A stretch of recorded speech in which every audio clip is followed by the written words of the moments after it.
ಬುಕ್ಕೆಲ್ಲ try ಬಿಡಿಯಪ್ಪ, ಈ books ತಗೊಂಡು 8 9 ಒಂದನೇ 10 ಬುಕ್ಕಿಂದ ಒಂದು ವಿಚಾರನ ಓದೋದು, ಒಂದೇ ವಿಚಾರನ ಒಂದೇ ಬುಕ್ಕಲ್ಲಿ 10 ಸಲ ಓದಿ. ಏನಿಲ್ಲ, ಪ್ರಶ್ನೆ 50% ಅಷ್ಟೇ ನೀವು ಕ್ಲಿಯರ್ ಮಾಡಬೇಕಿರೋದು. 1-2 ಕ್ವಶನ್ ಯಾವುದೋ ಬುಕ್ಕಲ್ಲಿ ಬರೋದ ನನಗೆ ಬೇಡ, ಅದು not required. Same book you keep reading.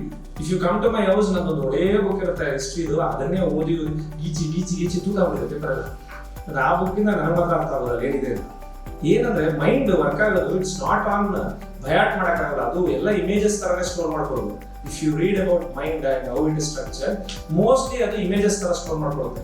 ನೀವು ಮತ್ತೆ ಓದಿರೋದನ್ನೇ ಓದ್ತಾ ಇದ್ರೆ ನೆನಪು ಬರುತ್ತೆ.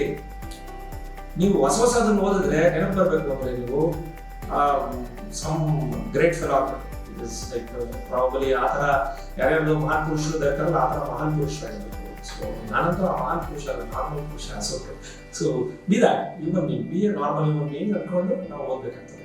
ಸೊ ಅವಾಗ ಒಂದೇ ಬುಕ್ನ ಅಥವಾ ಮ್ಯಾಕ್ಸಿಮಮ್ ಇನ್ನೊಂದು ಬುಕ್ ಏನಾದ್ರು ರೆಫರೆನ್ಸ್ ಕೊಟ್ಟರೆ ಅದ್ರಲ್ಲಿ ಟಾಪಿಕ್ಸ್ ತಗೊಂಡು ಅದೇ ಬುಕ್ಕಲ್ಲಿ ಎಲ್ಲರೂ ಪಿನ್ ಮಾಡಿಕೊಂಡು ಪೇಸ್ಟ್ ಮಾಡಿಕೊಂಡು ಓದಿ, ಗೊತ್ತಿರುತ್ತೆ ಅದನ್ನು ಓದಿ.